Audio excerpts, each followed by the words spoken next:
welcome everybody to Planning Committee tonight. I'll call this Planning Committee meeting to order. This meeting is being held both in person. Distraction there. It's held in person and electronically in accordance with the Municipal Act. We have no staff reports, so we will move directly into public meetings, and we have two public meetings tonight. If you are joining the meeting virtually and have not registered and you wish to speak, please email cityclerks@barrie.ca or call 705-797-5353 and staff will send you the information that you need.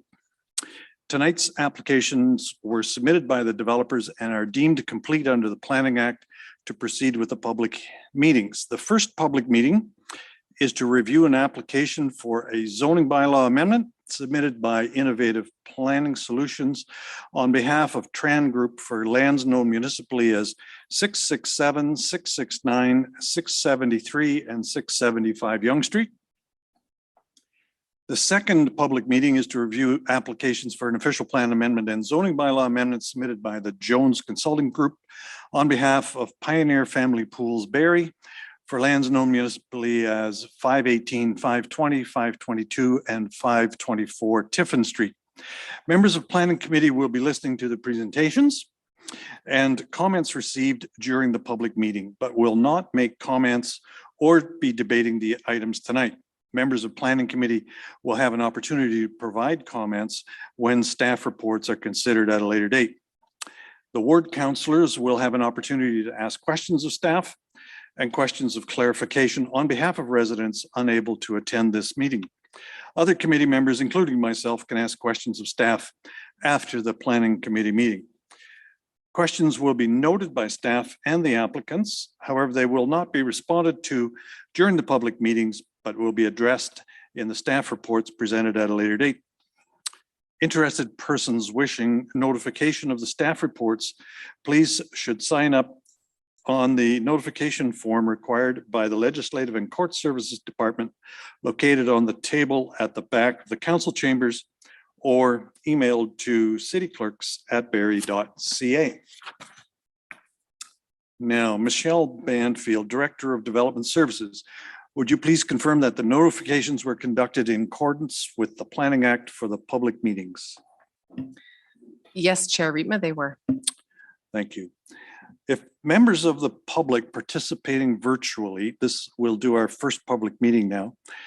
If members of the public participating virtually have not yet registered and wish to speak, please email cityclerks@barrie.ca or call 705-797-5353 and our staff will send you the information that you require. So we have a representative of Innovative Planning Solutions here in the chambers. This hasn't happened for a couple of years. So welcome to you, and the floor is yours. Thank you.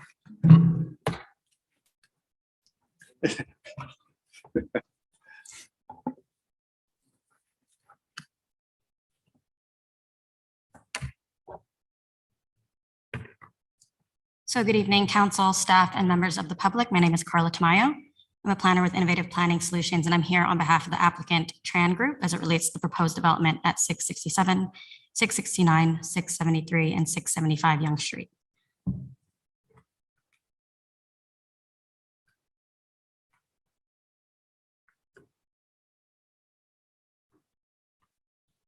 So the subject site is located along Yonge Street, approximately 400 meters south of the intersection of Yonge Street and Big Bay Point Road.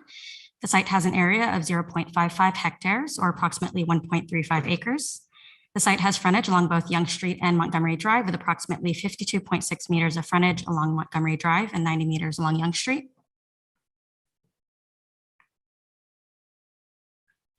This slide provides images of the site as it exists today. The site is currently used for residential uses and is currently occupied by 4 single detached dwellings, which are shown in the image in the top left.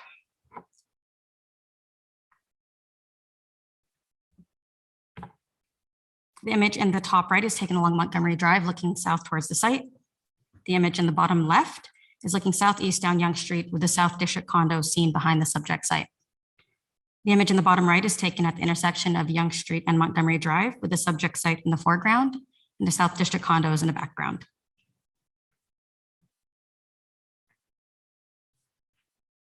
So moving a little further out and to understand this site's role in the greater context, this development is one of many that are focused along the Yonge Street corridor within proximity to the Barrie South Go station. Specifically, just to the south of the site are two major development areas that have and will continue to redefine Yonge Street, one being the Barrie South Go major transit station area, and the second development area being the Hewitt secondary plan area located south of Mapleview Drive. As mentioned, these developments are changing the fabric within this area of the city in alignment with the city's planning and intensification directives.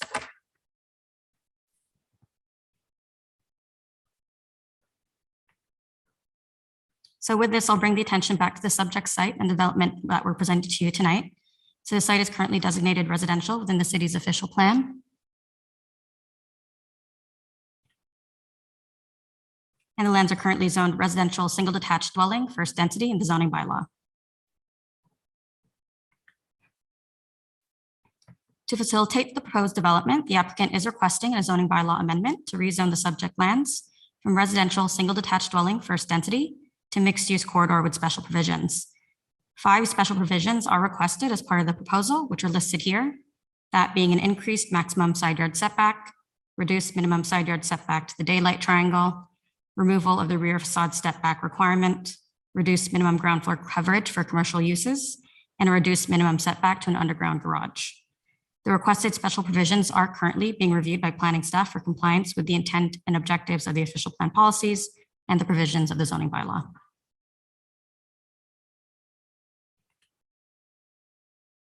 This is the proposed site plan design. The development is proposed as an 8-story mixed-use building with ground floor commercial uses and will provide a total of 227 residential units. The development is currently contemplated to be condominium in tenure. 2 stories of underground parking are proposed to meet the parking requirements of the zoning bylaw. Site access is provided off Montgomery Drive with site circulation and entrance to underground parking occurring internally to the site. An outdoor amenity area has also been provided and is located along the interior corner of the building. Fencing and a large interior side yard setback are provided to the existing residential uses along Kenneth Avenue. And similar to the South District condos, the building has been designed and massed to be massed towards the intersection of Yonge and Montgomery to not only encourage an active streetscape related to the proposed ground floor commercial uses, but also to support step back transitions to the residential uses along Kenneth Avenue. So 3 of the special provisions that we're requesting are related to bringing the building closer to the intersection and increasing separation from the low density residential uses in behind the site. The 4th special provision that we've requested removes the angular plane and step back provisions from the rear yard, which our rear yard is adjacent to the South District condos. And instead, we're more appropriately applying angular plane and step back provisions along our interior side yard to transition down to Kenneth Avenue. The last special provision that we've requested is for a reduced ground floor commercial area, largely related to our decision to keep the commercial uses off of Montgomery Drive, again, to support that transition into the neighborhood area.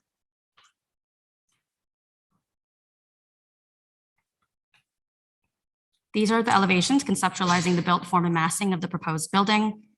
The elevations on the left depict the view along Yonge Street and facing Kenneth Avenue. The elevations on the right illustrate the stepping transition that was discussed earlier towards the low density residential uses along Kenneth Avenue.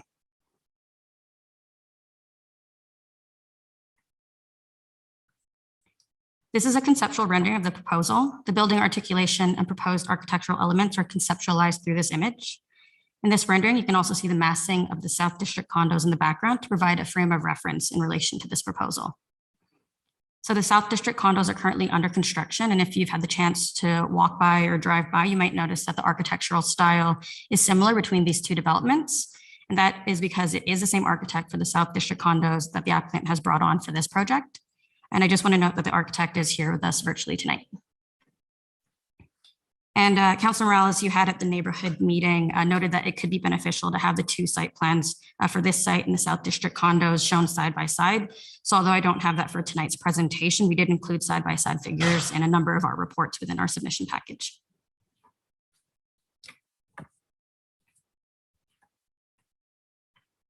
So in conclusion, the proposed zoning bylaw amendment would facilitate the development of an 8-story mixed-use building that would accommodate for a total of 227 residential units as well as ground floor commercial space. Development will provide compatibility and continuity with surrounding developments along Yonge Street, contributing to the planning objectives for the Yonge Street intensification corridor. Overall, the proposal is consistent with and conforms to provincial and city planning goals and objectives. So this concludes my presentation, and thank you for your time. I'd be happy to answer any questions of clarification.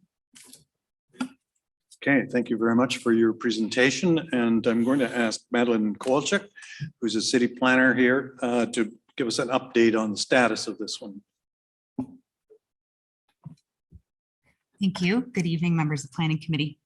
Further to Ms. Tamayo's presentation, please be advised that planning staff are currently completing the technical review process associated with this application. In addition to the memo provided to the Planning Committee, I will provide an update regarding the status of the application, comments received from the public, and the primary planning and land use matters being considered by staff at this time. A virtual neighborhood meeting was held on February 3rd, 2022. 28 members of the public attended the neighborhood meeting along with the Ward 9 councillor, planning staff, and the applicant's planning consultant. The following matters were raised by residents at this meeting. Concerns with the proposed height of the development as it relates to the loss of privacy for the adjacent low-density residential lots and an increase in traffic and potential of overflow parking on the adjacent local streets. This application is currently under review by planning staff and the city's technical review team, as well as external agencies. An analysis of this application will be provided at a later date when a staff report is brought forward to the Planning Committee. The primary planning and land use matters being considered by staff at this time include the appropriateness of the proposed development as it relates to the proposed height and density, compatibility of the proposed development with the surrounding land uses as it relates to neighborhood character and built form, shadowing, stepping provisions, building setbacks, landscape buffers, and fencing, the appropriateness of the site-specific provisions being requested, the efficient use of land and resources that optimize the use of existing services and infrastructure, the preservation of any shared boundary trees, and the impacts that the development may have on traffic operations and pedestrian safety. Planning staff are targeting late 2022 or early 2023 for a staff report to be brought forward for Planning Committee's consideration. All comments received during the technical review process, as well as comments provided at the neighborhood meeting and the public meeting, will be included and addressed in that planning staff report. This concludes my presentation. Thank you, members of Planning Committee. I'm happy to answer any questions of clarification and hear from members of the public. All of the submission material and key dates associated with this application are available for viewing on the city's proposed developments website under Ward 9. Thank you. Thank you very much, Ms. Kowalczyk. Madam Clerk, I don't see anyone in the chambers here. Do we have anybody online that wants to address us? No, Chair Rima, we do not. So it looks like we have nobody that wants to talk to us about this one. Councilor Morales, you're the ward councillor. Do you have any questions of clarification on this one? Just one quick one for the representative from IPS. Thank you again for the images of the proposal. My one question, kind of concern, is there's a lot of parking. This is on an intensification corridor.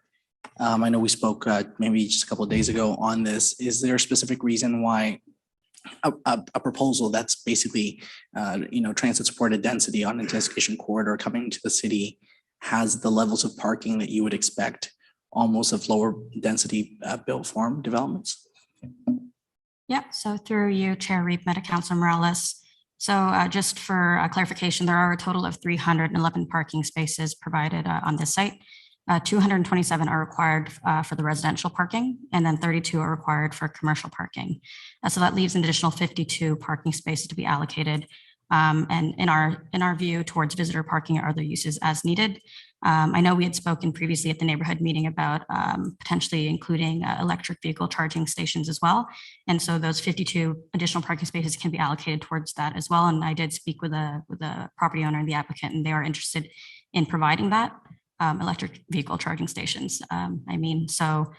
The 52 spaces, they can be used for visitor parking, for the electric vehicle charging stations, and for any additional uses that could be required. Perfect. And the garbage collection, I know that's a site plan thing, but is there I believe you had a little bit of a loop in the site plan that you put up in the presentation. It's your intent for it to be privately held? Yes, that's correct. Okay. I don't really have any other questions. I think the presentation went well into detail, and all the setbacks the variances that you're requesting, you explained and seemed logical on that one. So thanks. Thank you. Okay, and thank you very much. So that will conclude this public meeting. If there's anybody that has comments, you can still submit them to Madeline Kowalchuk, the planner on the file, at madeline.snow@barrie.ca. Our second public meeting tonight has to do with properties on Tiffin Street. And again, if members of the public are participating virtually, and if you have not registered yet, and if you wish to speak, please email cityclerks@barrie.ca or call 705-797-5353, and staff will send you the information. So now I will ask the representatives from the Jones Consulting Group to provide the presentation concerning the applications for an official plan amendment and zoning bylaw amendment for 518, 520, 522, and 524 Tiffin Street. There you are. Welcome to Planning Committee. Thank you. And good evening. My name is Brandy Clement, and I'm a partner with the Jones Consulting Group. I am here this evening on behalf of our client, Pioneer Family Pools, to discuss with you applications that they submitted to the city for 518 to 524 Tiffin Street. And these applications are an official plan amendment and zoning bylaw amendment application. I will note that before we made that submission, a neighborhood meeting was held on March 3rd of 2022 to introduce this project to the neighbors and receive any comments that they may have. With me this evening, in case there are questions after the presentation, are the project engineer, the environmental consultant, as well as the project landscape architect. Next slide, please. So the lands are located between Dunlop Street to the west and Ferndale Drive to the east. They're on the north side of Tiffin Street. You can see them outlined on this graphic in red. There are actually 4 properties that make up the entire development as a whole. They will be developed as one site though. The total land area is 0.48 hectares actually, or approximately 1.2 acres. There's 73 meters of frontage along Tiffin Street, and access to the property is from Tiffin Street.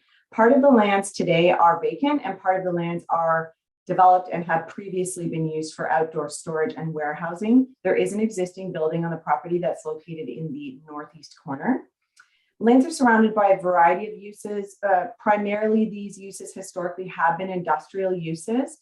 There are auto shops in the area. There's a wrecking yard. There's a recycling facility. There's some outdoor storage as well. On both the west and the east side, there are single detached dwellings. And then to the north, directly adjacent, these lands are currently undeveloped, but they are designated and zoned for future commercial uses. Next slide, please. So this just gives you an idea of some of the different businesses that are located along Tiffin Street. In the top left corner, we provided an idea of a business that's on the north side of Dunlop Street. Next slide, please. The proposal is to utilize these lands for outdoor and indoor storage for the client's business. So the client owns Pioneer Pools. They have their retail and office building and their current storage location at 42 Ann Street South. They are in the business of installing above ground and below ground pools as well as spas. So the storage on the property will be for the materials that are utilized during the construction of these items. They've quickly outgrown their existing site where the storage area is on Ann Street. So they've been looking for another location for that component of their business that's in proximity to their existing location, but that is still within the city limits. The site will be used primarily in the spring, summer, and fall during pool construction season. We are proposing 2 access points from Tiffin Street into the property. These will be gated electronic gates for security purposes. The gates are inset slightly into the property to avoid any stacking of vehicles along Tiffin Street. The property will be essentially accessed in the morning by the construction crews. They'll come in, they'll pick their materials up for the day, and then they'll return in the evening to drop these materials off. From time to time, there will be some deliveries to stock up some of the supplies, but overall traffic will be very minimal to the site, and there will be no public access to the property. The existing building in the northeast corner will be used for the indoor storage of various equipment and high value items that would either not be safe to be left outside or certainly should not be left outside in the elements. We're proposing parking spaces on the east side of the site that are associated with the required parking for an indoor warehouse use. These are adjacent to the building and they will be hard surfaced. There is no office use proposed on the property right now. This component of the business will remain at the original location. There's a road widening that will be dedicated along the entire frontage of Tiffin Street, and it will be 5 meters in width, which will allow for future road improvements. The lands will be fully fenced for security purposes, as well as there will be landscaping proposed around the perimeter of the property. There will be some increased plantings that will be provided along the frontage of Tiffin Street, along with a berm and a more aesthetically pleasing fencing, which will provide an upgraded streetscape in this particular location of Tiffin Street. This was one of the comments that was received at the neighborhood meeting. We have provided some additional setbacks from the property's edge on the northwest corner, and this is because of an unevaluated wetland that exists off property to the north. So this just provides a little bit more buffer from that wetland edge. Next slide, please. So the applications that we have submitted first is an official plan amendment, and this will designate the lands industrial, which will permit the use, but then we've requested a defined policy area, which permits the outdoor storage in a front yard. The second application is a zoning bylaw amendment. This will zone the lands to general industrial, which again will permit the use, but with special provisions that we are requesting, which I'll discuss further on in another slide. Next slide, please. The development is consistent with provincial policy statement policies and conforms with growth plan policies for the reasons that I'm not going to get into great detail, but I've identified in the slide. Specifically, we're proposing a use that's complementary to this current industrial area on lands that are within the city Barrie limits. They're adjacent to the built boundary. There are no identified natural heritage features on the property. We're contributing to supporting an existing business in town by allowing them a place to grow within the city limits and creating and sustaining employment opportunities for that business. Next slide, please. Currently, the lands are designated environmental protection area. We're proposing to redesignate them to general industrial defined policy area. This allows the use of warehousing and outdoor storage on the property, along with allowing the outdoor storage to be located within the front yard. So the building that will remain on the lands that will be reused, which is in the northeast corner, is essentially located almost right at the property line. So it creates a situation where any outdoor storage is going to be considered to be located in the front yard. I also wanted to note that the newly adopted official plan does designate these lands as employment area industrial, which would permit this use. Next slide, please. The lands are currently zoned environmental protection, EP, and we are proposing with the application to rezone the lands to general industrial exception. So this will permit the use that we're proposing along with the various types of storage materials that we're proposing on the lands. The exceptions that we are requesting specifically relate to, again, allowing the use in the front yard, but recognizing development standards and landscaping standards that are in relation to the existing structure on the property. So some of these development standards need to be reduced because of the existing condition on the lands. Next slide, please. Because the lands are designated and zoned environmental protection today, there was a very extensive environmental impact study that was completed to support these applications. Generally, the conclusions are that there's no natural heritage resources that are present on the lands themselves, and these are based on field investigations that have been conducted over a couple of years to date. There is an unevaluated wetland that is on the adjacent lands to the north of the subject lands. The limits of this wetland will be confirmed on site with the Lake Simcoe Region Conservation Authority later this month. Site investigations that were conducted over the last couple of years also have found no evidence of any species at risk on the lands or any significant wildlife habitat or other ecological functions that would be associated with the adjacent wetland. No development will occur in this unevaluated wetland, and there are no impacts that are anticipated. As you can see in these pictures, a good majority of the lands is already disturbed. There is also a tributary of Diamonds Creek that's present in the road allowance, which is just south of the property. There were no flows observed in this watercourse in 2021 or 2022. And enhanced stormwater management on the site as a result of these applications provides a benefit to this tributary as we're treating the water when it leaves the site. So there is no impact anticipated to this watercourse. Next slide, please. So also as part of the submission package, we submitted a tree inventory plan. There are approximately 10 boundary trees and 10 offsite trees that are to be retained and protected with tree preservation fencing on site during construction. They will also be monitored post-construction. There's approximately 10 trees that will be removed. The boundary trees and the offsite trees are required to have a consent to harm sign back from the neighbors. And so our landscape consultant is currently working with the neighbors on these sign-off letters. Next slide, please. Regarding servicing and stormwater management, the existing soils on the site have very poor drainage characteristics. The groundwater level is quite high, with the highest level being only 0.9 meters below surface. So as a result, the surface storage ditches are proposed around the property to address both quality and quantity stormwater management control. The existing topographical relief of the lands is only approximately 0.3 meters or 1 foot from north to south across the site. There's an existing fire hydrant that fronts onto the property, which will provide the required fire protection. And there is no sanitary or water service that is required to the property or provided at this point. And the last slide, please. So to conclude, the applications will facilitate a proposed industrial use on a site that's within the boundary of the city of Barrie. It's adjacent to the built-up area and in an area identified by the city for employment uses.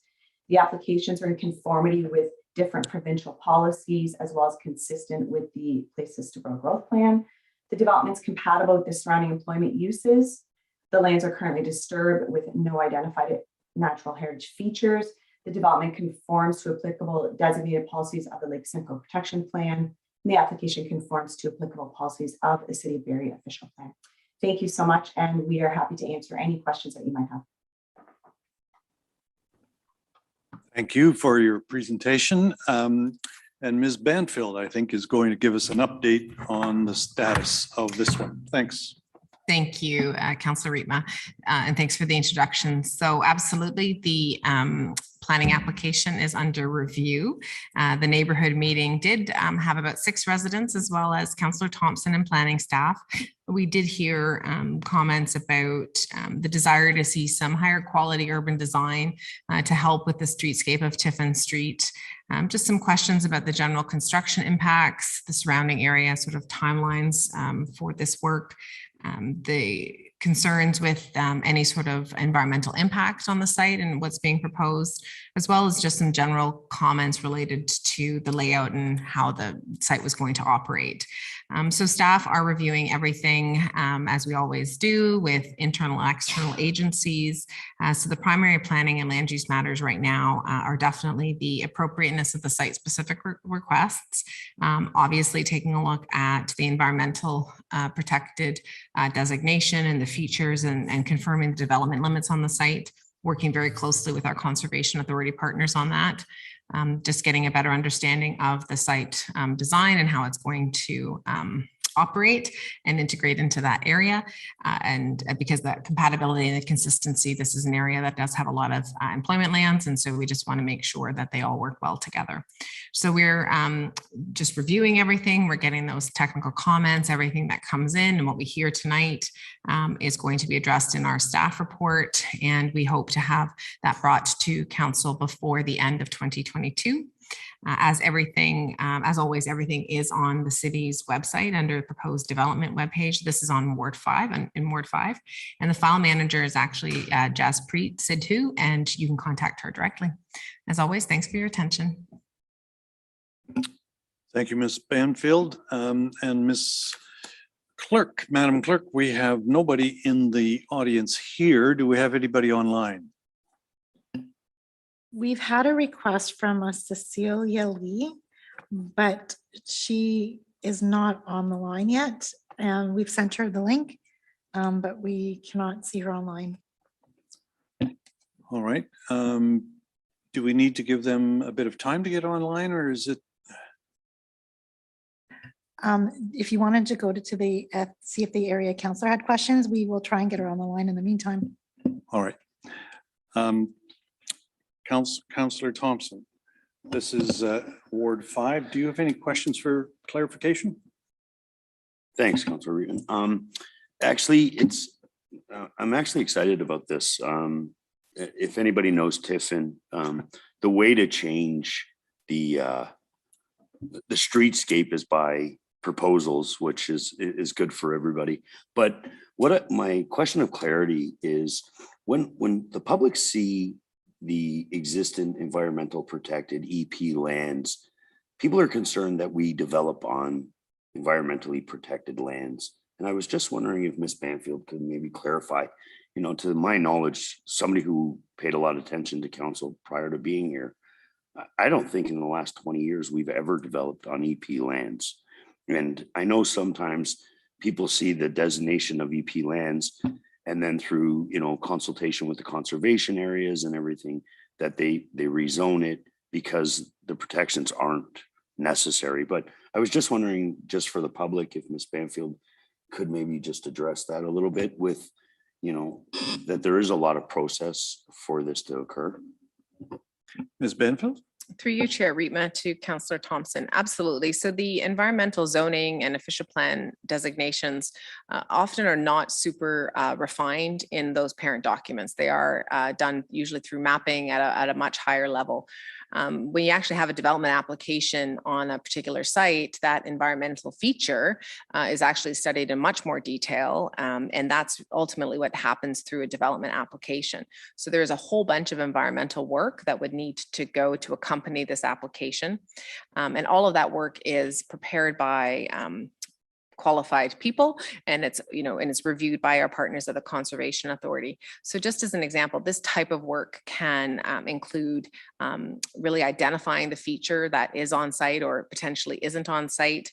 Sometimes it's a feature on an adjacent property that extends into the subject property. Sometimes we take a look at what habitat might be present. Sometimes we take a look at the development setbacks from the feature.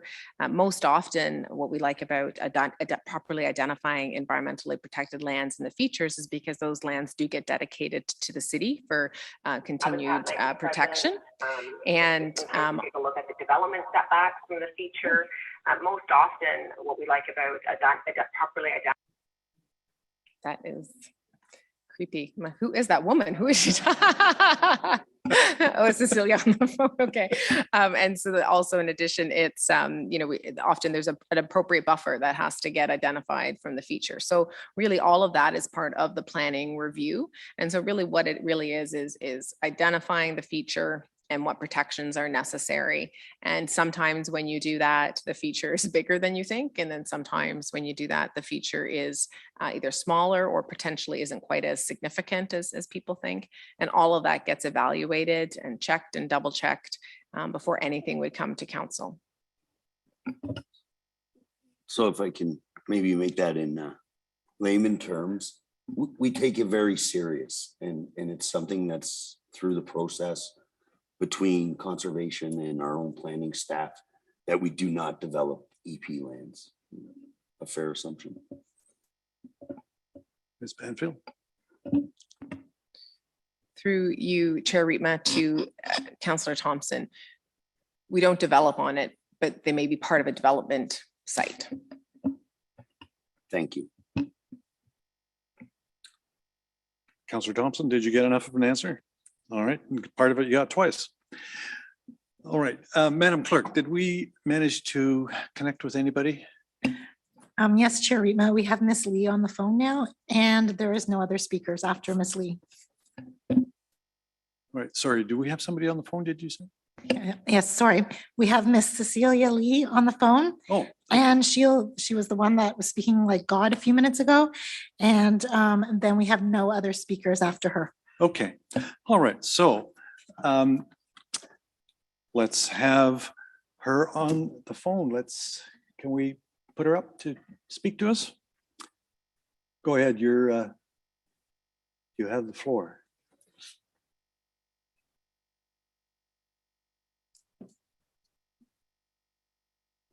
Hello.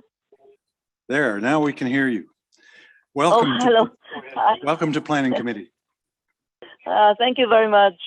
And I was actually on the virtual call through Zoom. But hello. There, now we can hear you. Okay, I have to lower the speaker on my computer because I am actually on the computer for Zoom. Well, we're hearing you loud and clear, so go ahead. Okay. Yeah, all right. It was a little out of sync between my computer and the phone, so I'm going to lower the volume on my speaker on the computer. All right. Sorry Okay. for keeping you guys waiting. And I just have my comments are related to the proposal on the standard for general industrial. Like we're giving a page on what they're proposing. I don't exactly understand the impact, and maybe the members here can help me. Basically, I am seeing the minimum setback for both the rear yard and the interior side yard for the originally required 7 meters and 3 meters are now proposed to 0 meters. So there was a reason for the setback, I imagine. I don't exactly understand what it was, but reducing it would probably be appropriate. But now the proposal looks for 0 meters, which means there is no setback at all. And the surrounding properties are, as they have shown below, there are butts and lots in commercial and also in the EP to the east side, EP zone. So I'm just needing help to understand if this proposed 0 meters setback makes sense, or is it normal practice? Thank you very much. Okay, thank you. And could we have your address just for the record, please? The address, yes, it's 599 Dunlop West. Okay, thank you.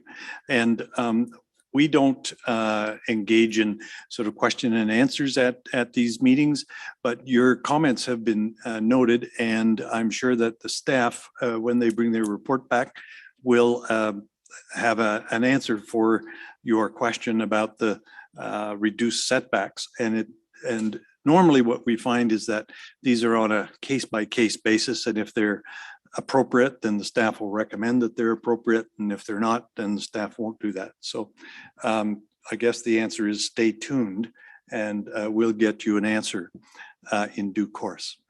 All right. Thank you very much. Thank you very much for your comments. Yeah, thank you. Do we have anybody else? No, we don't, Chair Reitma. All right. Well, then that brings this public meeting to a conclusion as well.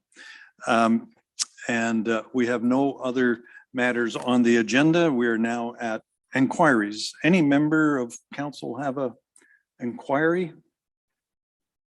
Seeing none, this completes our agenda. We are adjourned. The next general committee meeting will be held on Monday, June the 27th at 7 o'clock.